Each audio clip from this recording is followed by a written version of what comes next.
What's going on, Cowboy fans, Cowboy Nation? It's your boy Uncle Bootz again for another episode here. Valentine's Day, so we know we got to make this quick. It's been a lot of things happening since we last talked.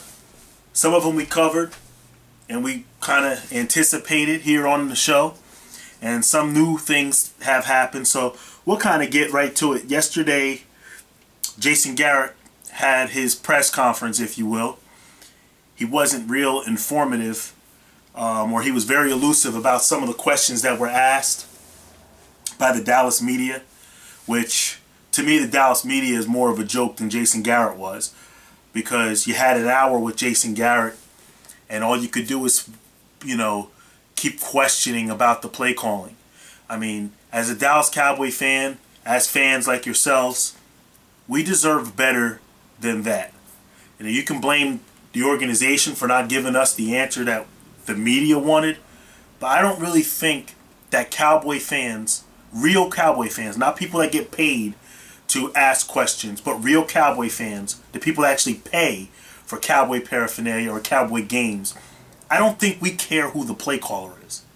And we definitely don't care enough to ask Jason Garrett for an hour straight who the play caller is going to be in a bunch of cleverly disguised ways and different ways that these guys were trying to ask him the same question. It was a waste of time. I don't care about Jason Garrett's play calling. What I care about is in-game management, making decisions in games that will make us a better football team. I'm not even going to go as far as to say that I was disappointed with Jason Garrett's play calling so much. It was more of situational awareness. When to call timeouts. You know, when to run the football. You know, when to pass the football. Not necessarily the play calling, but the situation. That's more so what I was concerned about with Jason Garrett. But of course, we had to sit there and listen to these buffoons in Dallas ask the same question over and over again about who the play caller is. Moving on. The Cowboys situation, we need to understand this, and this is for everybody, even though, you know, some of the guys out there that may not really care much about the nuances and these little intricacies that involve the Dallas Cowboys as a whole. But the Cowboys are $20 million over the cap. Tony Romo has one more year left on his contract, and he's going to count about $17 million against the cap this year. So Cowboys are already $20 million over the cap as of right now. Tony's due $17 million. So basically what that's saying, guys, is we got to shave off $20 million just to get at zero. Balance zero. So Tony's still got to be paid. Anthony Spencer, I'm sure this organization wants him back. I'm sure they want Anthony Spencer back in that 4-3 defense that Monty Kiffin is going to run, that this team is going to employ. I'm sure that they want that. However, Anthony Spencer is going to become a very expensive player. As a matter of fact, he's going to actually command more money because defensive ends in the 4-3, or defensive ends period, on a monetary type of scale, defensive ends make more money than outside linebackers. So monetarily, so he's going to actually make more money just because we switched to the 4-3 defense. Anthony Spencer's production was very good last year. He was a very good player last year. You could make an argument that he was our best defensive player last year. And rightfully so, he should get that money. So hopefully we'll get him back. That's going to be a really, really big piece. I'm sure Monty Kiffin would like that piece too. And it'll be interesting to see how Monty uses these guys here in that front and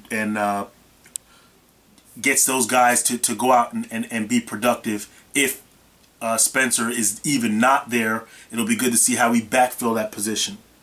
Another thing that I wanted to comment, because we talked about Bill Callahan a little bit as far as who's going to call the plays and all that stuff like that. You know, Bill Callahan is kind of gotten a bad rap in the media, and you guys heard during the Super Bowl, Jerry Rice and Tim Brown were criticizing Bill Callahan of sabotaging that Super Bowl for the Oakland Raiders. And what the media failed to remember about this whole bickering session between Callahan and Tim Brown and Jerry Rice, that whole the whole argument, that there was consternation between those parties. And the reason, and people forget this, but this actually happened. Do you remember when Bill Callahan referred to that team when he was the head coach of the Oakland Raiders? He said he had dumb players on the team, and he had a team full of dumb players. And when he said that, the team kind of resented that, of course, and players were saying, I don't know who he's talking to, but I know he wasn't talking to me, and how dare him call me a dumb player, and that's unprofessional. The player, I mean, he lost control of that team with that comment. I mean, granted, they weren't playing great at that time. He lost total control of that team. That was the reason that there was animosity between the players and Bill Callahan. So for people to act like, because I've heard even some media pundits, and I'm shocked, they were asking, why would they say something like this? Well, we already know why. They had an argument. They were called out of their name on national television, and that's the reason that they blamed the coach and didn't support Bill Callahan. So yeah, we understand Bill Callahan has had a rough ride with some of his players in the past. But just wanted to kind of clear it up, because that was some things that people were kind of questioning. Why would Jerry Rice say that? And I kind of lost a little bit of respect for Jerry Rice in the simple fact that, you know, the Super Bowl was about the Ravens and the 49ers. It wasn't about Jerry Rice. It wasn't about Tim Brown. It wasn't about Jerry Rice showing his finger with his rings on him. You know, you just have to know how to be a champion, and know how to win and be graceful, and let these guys have their light. You know, the Ravens and the 49ers made it to the Super Bowl. This isn't about me, Jerry Rice. This is about, you know, the Ravens or the 49ers. And that's the class that Jerry Rice should have shown, and Tim Brown should have shown during the Super Bowl. But anyway, going off, it's going to be interesting to see how we juggle money and production. The Cowboys are going to have to figure out how to juggle money and put good players, a good product out on the field. That's where the coaching starts for me. Everybody's making a big deal about the play calling. They don't even care who's on the defense right now. They don't care who's on the offensive line. They don't care about if the running back's going to be healthy. They want to know who's calling the plays. I could care less. I want to know, and the questions I would have asked, you're $20 million over the cap, and you need players. How are you going to, what moves are you going to make? Who are you going to bring in? Is it going to be free agents? Is it going to be I would rather Jason Garrett answer that question. And if I was Jason Garrett, to be honest with you, if I'm Jason Garrett in the beginning of that conference, the way he handled it or didn't handle it, I would have said, listen, anybody who asks me a question about the play caller, I'm going to ask you to leave the room. I just want to make sure we all understand that. That's how I would have, because I'd rather you had done that than do what you did, saying, well, mechanically there's some things in place and we're still not there yet and we got plenty of time. All that dancing around, it really, really hurt, at least as far as I'm concerned, the perception of Jason Garrett, whether you thought he was running the team or he was the head coach or Jerry was the head coach, whatever you feel, Jason Garrett did nothing to dispel any of those negative thoughts that the media and fans had about him. And I'm not the biggest Jason Garrett fan on the planet. I'm not the biggest one. I'm giving him a chance. I'm working with him, but I felt like this would have been a good opportunity for him to command that room with the media yesterday at the media session or the press conference, and as he introduced our coaches. Which, if you listen to Jason, he was very emphatic about, you know, his admiration for his coaching staff. And the one thing that I did get out of the press conference is these were Jason's guys. Most of these guys, except Gary Brown, the running back coach, who's most probably notable. Obviously, he played with the Oilers and all that, but probably most notable, if you remember last year at the draft when Trent Richardson was doing a blocking drill. I mean, he knocked Gary Brown head over heels. It was probably one of the funniest things we've seen. But that being said, Jason Garrett had a personal relationship with the coaches that he brought in. He had coached with them. Derek Dooley, Versace, the special teams coach, our new special teams coach. Derek Dooley, the wide receivers coach. These coaches, Monty Kiffin, when he played in Tampa, these coaches that he brought in, he had a personal relationship with them. So these are his guys. These are Jerry's guys. Jerry's not bringing it. Jerry don't know who the heck this Bisaccia guy is. He doesn't know his special teams guy. He doesn't know him like that. So in that sense, I was impressed that these are the guys Jason Garrett wanted. So other comments that were made and by Jerry Jones is the comments that he made was, and it's not just him. People want to know how close are the Cowboys. That's the key question. Nobody's asking if the Cowboys are good, if they're bad. They want to know how close are the Cowboys. And what I'm asking is how close to what? Because some people say, well, you know, Jerry Jones' theory is, well, we were 8-8 and we were a game away from winning the division. So, you know, we're right there. All you got to do is win and get in. We're not close. Stop it.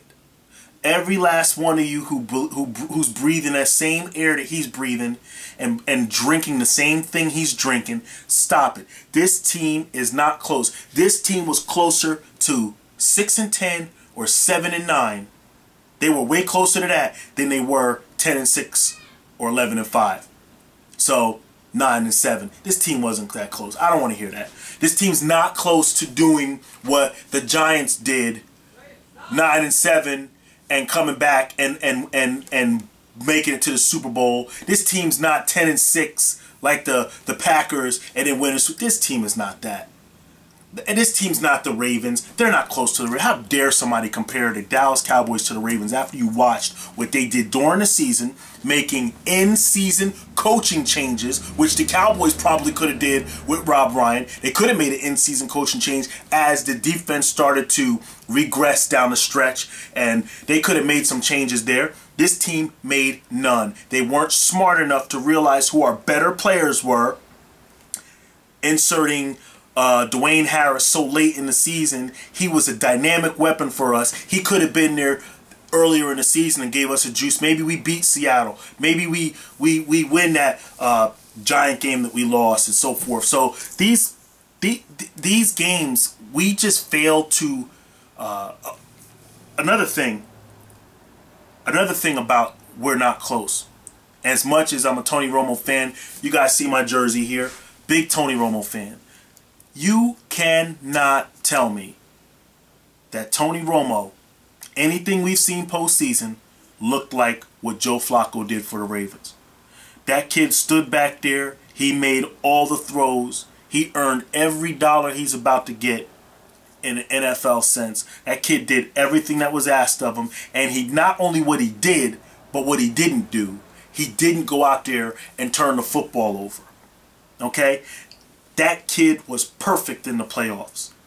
We haven't seen anything like that from Tony Romo in any playoff game.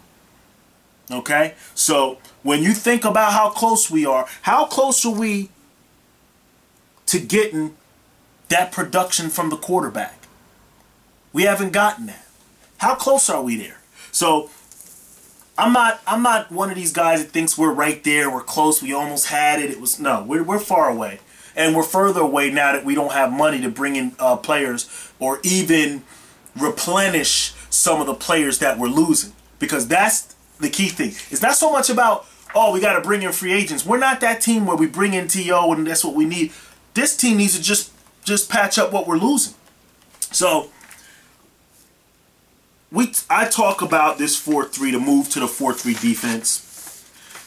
I'm going to tell you something that nobody's said so far about the 4-3 right here on the Bootz Sports Show. And remember, guys, you can email me at bootsports@yahoo.com. Any questions, any comments. But I'm going to tell you something about the 4-3 that nobody said. The thing that I'm excited the most about is how many times, let's ask you this, fans. How many times have, because of our 3-4 defense, have we seen guys on a draft board and liked the player, but said he's a good football player, but damn, he can't play in the 4-3?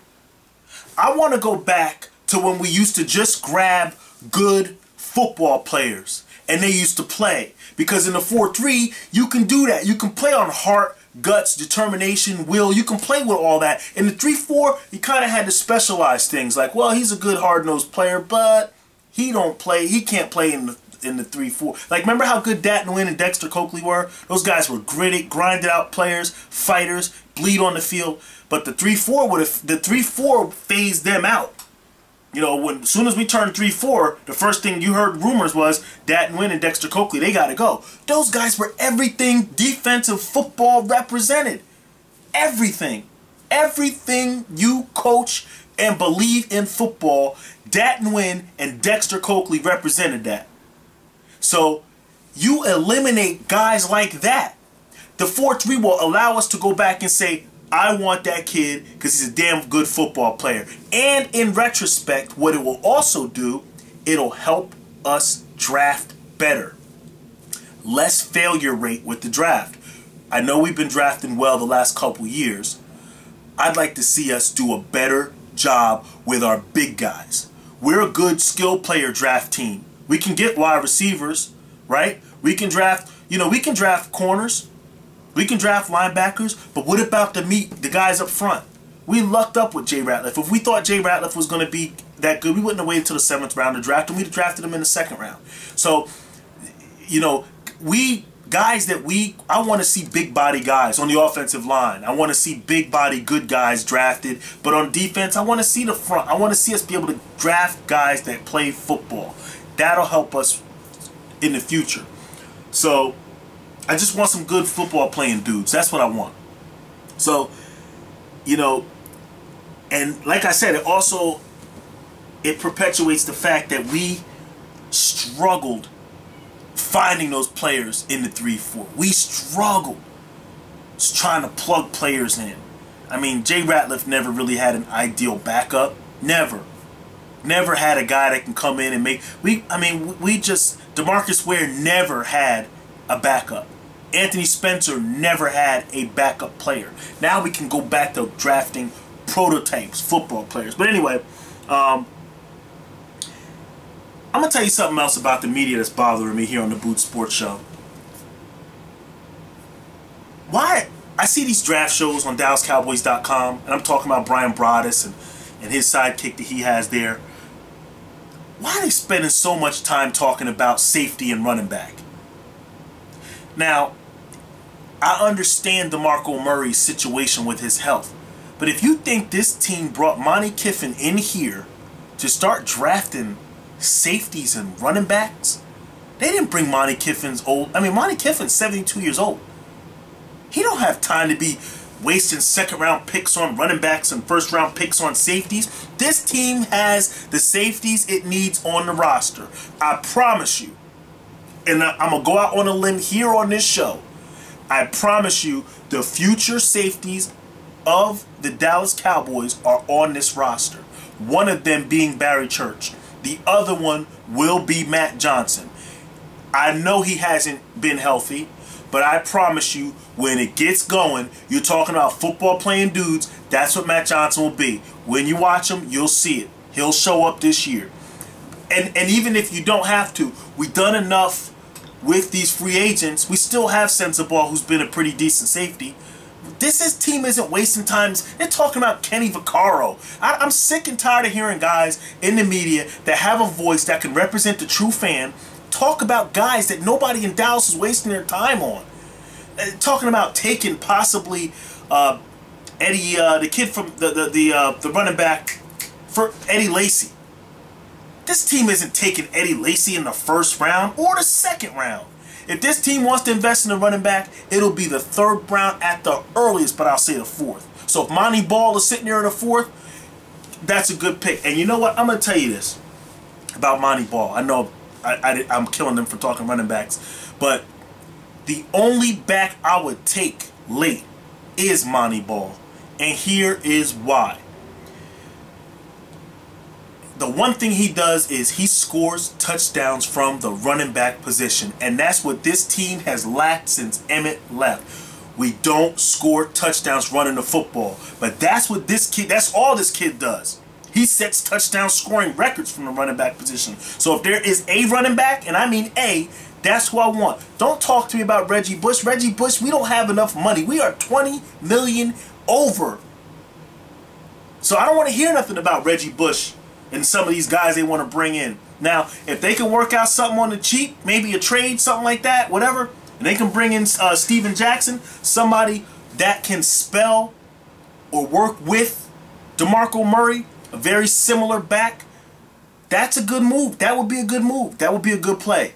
Because it's somebody who you don't have to change the offense at all, and you can run the same plays with the same type of back. I'll take that. They'd be good. You spell both of them, maybe they last longer, you keep them healthy. You rotate them. But on that note, I don't want to hear anybody talking about safeties and running backs in a draft show for the Cowboys, and even when they're talking about other positions. I want to hear us talk about the positions that we need, us fans need to improve this team.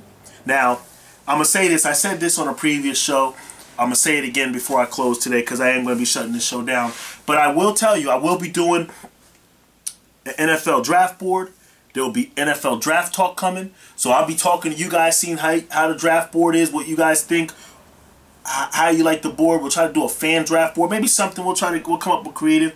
And mock draft. And we'll probably do an NFL live show where I'll actually show live what my pick is, or how I feel about the pick, the whole 15 minutes or 8 minutes, however long the draft round is, what I'm going through, what I'm talking about, who I want, so I can get my pick out there to you. I said this before, and I'm going to say it again because I think it's a. When I said this earlier, this was before we switched to the 4-3. Dallas Cowboys traded away their second-round pick last year, drafted Morris Claiborne, cornerback out of LSU, who was a very, very good pick for the Cowboys. It's not more so such what he did last year. It's more to what he'll do over the next couple years as he builds strength and understands the game and the game slows down for him. Be a great pick. Jerry Jones said after the draft, though, had we not changed, because he was asked this question, which was a good question by the Dallas media, I will give them credit. He was asked, had you not traded up and drafted Morris Claiborne, who would you have taken with those first two picks? And he said Michael Brockers in the first round, and in the second round he would have took Bobby Wagner, the inside linebacker that plays with the Seahawks right now, who had a fantastic year. How would that draft have looked right now with us going into this 4-3? Now, I know Jay Ratliff's got some issues going on. I know Josh Brent's got issues going on. But if Brockers and Rat are next to each other, and then that third linebacker, Bobby Wagner, if he can slide either outside, play strong, or even if you can move, Bruce Carter to strong, that would have been a phenomenal draft for this 4-3 defense. I'm not, like I said, I'm happy with Claiborne. Maybe you could come back in the third. You could have got the kid who I liked, who most people liked with the baggage, the kid who went to Florida, got kicked out, had a pretty good year, ran back some interceptions this year. His name is leaving me right now. But I just wanted to say that if we're going to go into the season this year, we need to be more focused on who we're going to bring in, who we're going to draft, who we're going to sign, how we're going to start renegotiating some of these contracts, and not who's calling plays. I don't want to hear about the play. I don't care who's calling plays. It's going to be one of these buffoons. It's either going to be Callahan or Garrett. I mean, that's it. Now, if they're going to bring Brian Billick in here, or they're going to bring Denny Green in here, or somebody, if they're going to bring somebody, Sean Payton or somebody, if they're going to bring another person, then that question then becomes a very, very good question. But if you got either one or two, what difference does it make? We're running the same offense that we ran last year. Nothing's changing. Maybe it might change a little bit here and there. We might run a little bit more than but that's it. So stop killing me with all this. Once again, guys, you guys have a happy Valentine's Day. I asked a couple questions. One of them, my boy Mosberg, M-O-Z-Z-B-E-R-G, at Mosberg on Twitter. Dwayne Green also chimes in, very avid listener to the show. Anybody else, please hit the comment section and definitely hit the like button. That's appreciative. That shows me. And if you don't like it, I can understand if you hit dislike. But hit something. Don't just watch it and then don't hit anything. Hit the like button. And fill up the comments section, because if you guys, it's all about you. It's not about me. So if you have questions, if you have issues, something that I fail to bring up, or something that even if I make a mistake and say something, by all means, that's what we're for. This is a union. This isn't all about me. This is about you guys. So you tell me what you want to hear, what questions you have for me, and I'm going to deliver it to you on the next show. So be looking out for my my future show, the NFL draft. We'll be talking a lot about that over the next few weeks, the combine and all that. So I got a couple players that I like, and I think a couple directions that I want the team to go in the future. But guys, enjoy your Valentine's Day. Don't sit around here listening to me. Go ahead and take care of your old ladies or your old men.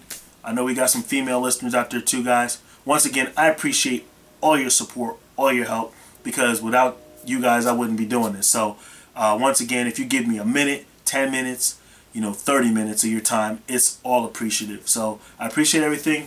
God bless you, and go Cowboys.